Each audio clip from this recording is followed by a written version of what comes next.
Perfect. Perfect. Perfect.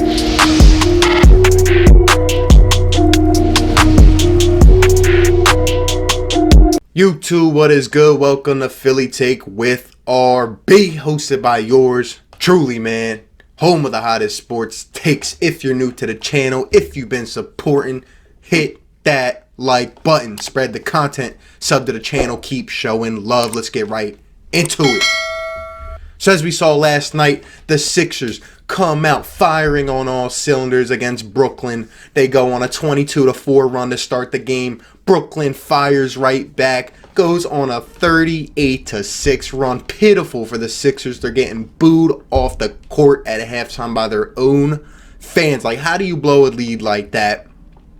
In the second half, they're going down the stretch, possession for possession, just inching.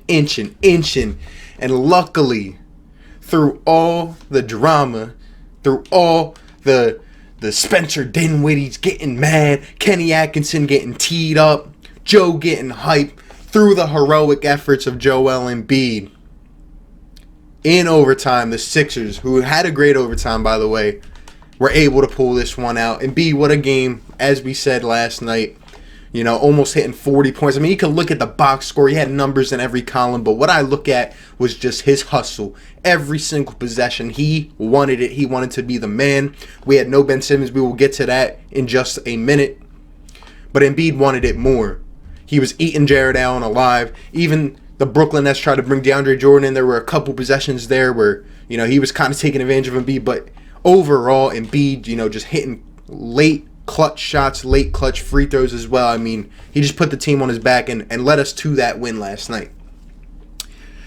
But as we all know, as loyal Philadelphia fans, it wouldn't be a special Joel Embiid moment without something else happening, you know? An Instagram post, calling someone out. Well, last night, Joe went and to the media, the Philly media, he did say that he did reference himself as the greatest player in the world.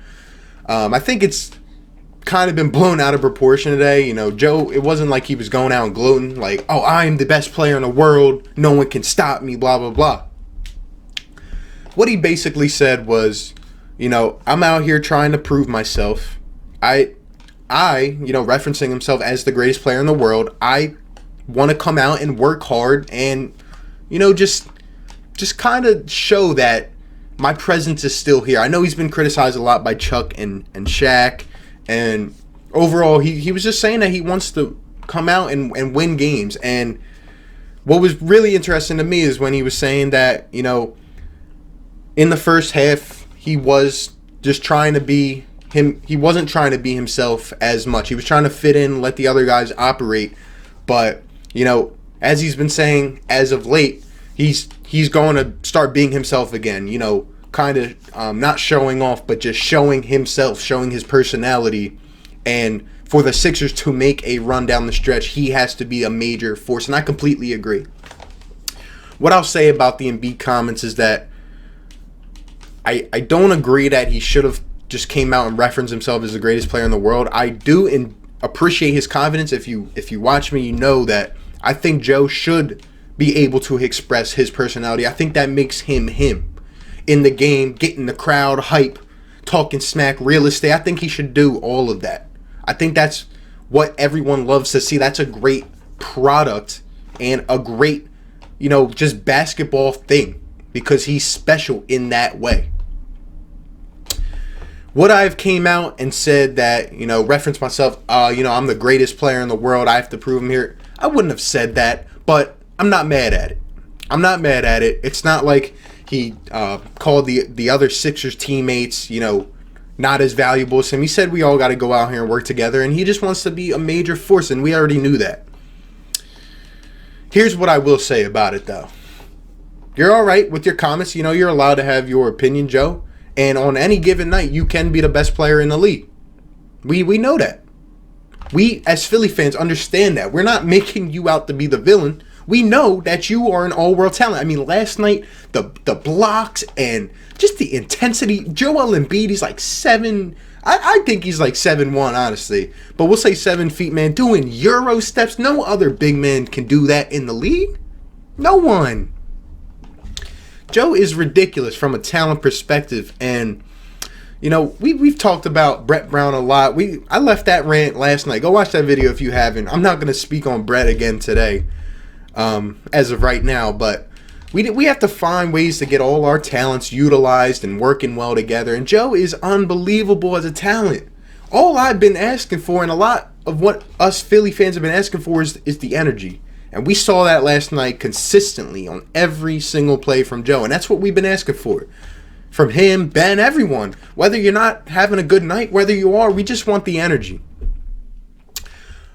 But Joe, when you come out and say something like that, let's keep in mind we played the 25-win Brooklyn Nets. They just announced Kyrie is done for the season. No Kevin Durant. I mean, I'm glad he has the confidence, but against the Brooklyn Nets, I don't know if I would have said it against them, especially when you got Giannis and the Bucks coming up.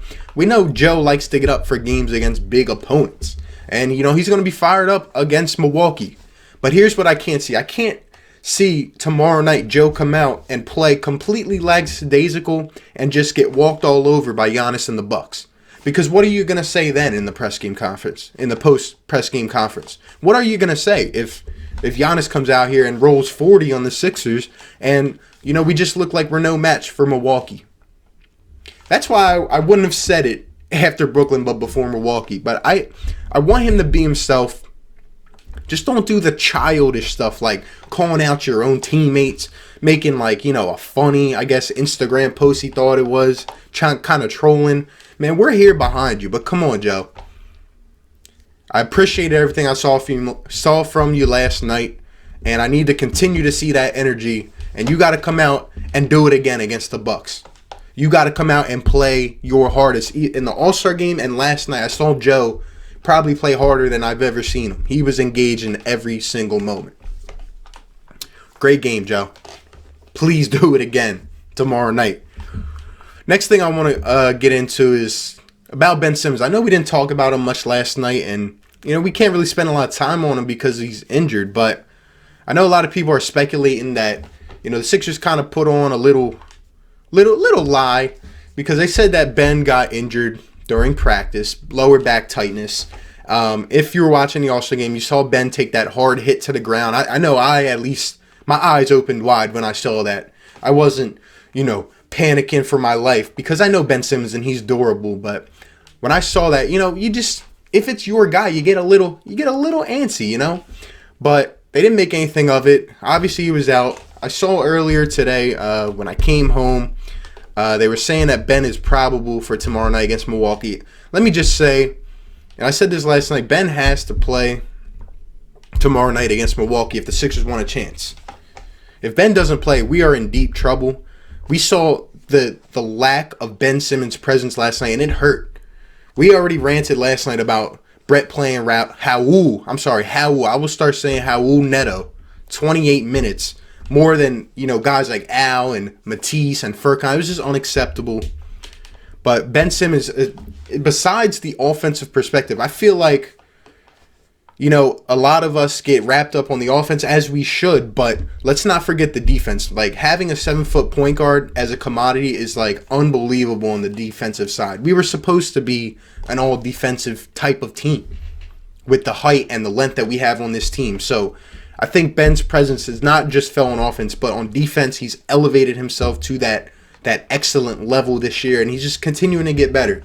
And we're going to need him against Milwaukee.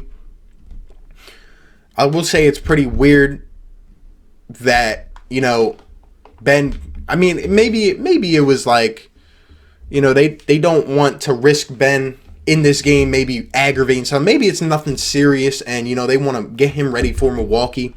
You know, without Kyrie, I guess. I don't know. I hope that's what it is. If, say, Ben was to miss a big primetime game against Milwaukee, I would start getting nervous. Because Ben, we've seen it the first few years in the league, he doesn't really miss games like that. Ben is a durable guy. I mean, he's quick, he's agile, he's an athlete, all right? So I would hope that Ben plays this game against Milwaukee, and I hope he doesn't end up missing a few games. We're just speculating here. I just hope we get the notice that Ben's ready to go and ready to rock, and I'm expecting him to come out full force, and I hope Brett uses him and Joe correctly against the Bucks, because we're gonna need every little ounce of it if we want to win. We got to make a statement. We got to showcase what we did on Christmas against the Bucks. They're still dominating the league right now. Giannis is pretty much hard to stop on a nightly basis, but the Sixers probably put on the most dominant performance against the Bucks this year. One of them, we'll say. So I'm looking to see that again. And I really, really need Ben Simmons to play that game. I hope everything is okay. We know the Sixers don't like to put things at the forefront. They'll lie about it. I mean, a lot of sports teams do. It's not just the Sixers, to be fair, but let's just hope he plays, because I can't stand to see any more Raul Neto, all right? I don't want to see Raul. I don't want to see Mike Scott. I know Brett said he's trying to roll towards the 9-man rotation. Well, start playing the right guys, and you'll see who needs to be in this rotation, come May, come April, in the playoffs, the crunch time, all right? Matisse can't play 15 minutes. Al can't play 19. I mean, Al Horford playing less than Raul Neto is kind of ridiculous. Like, it's just blasphemous. Like, I wonder if Brett looked at the box score and saw what he was doing. Honestly. I mean, the guy loves Raul. He loves Shake Milton. But, like, guys like Korkmaz, he can't even get them an open look. He played Alec Burks last night. I'll give Brett credit for that. But look what he did. In 30 minutes off the bench, he had 19 points. That's what we thought we were getting from Golden State. Alec Burks is going to be a quality key piece to this rotation if he's used correctly. We got to figure this out. Speaking of Al Horford, that's the other thing I wanted to get to, man. We've been talking, and I know there's a lot of mixed opinions. I'm one that is still sticking with Al. I feel like he has a lot left in the tank. From what I saw the last few years, I mean, Al is a true professional. He's been to the playoffs every year of his career. He's never missed a year, and he still hasn't won a championship, though. I know he's hungry, and he came here because he saw a great opportunity, and I'm sure he's kind of in a little panic probably in his head. He probably doesn't know what is going on. I mean, he probably feels like he's not being utilized at all. I mean, guys have to mentally prepare themselves, but when you're playing for a guy like Brad Stevens, I mean, things just come easier. The way that things flow in the system, and even with, what people are saying is not a good locker room type of dude in Kyrie, Al was able to just flow in that offense. They were able to stretch him out, 3-point, give him some looks down low, no one else around. Al is actually a great passer. I think he's like second or third on his team in assists, and he can get you some good looks to the shooters. We just got to use him right, man.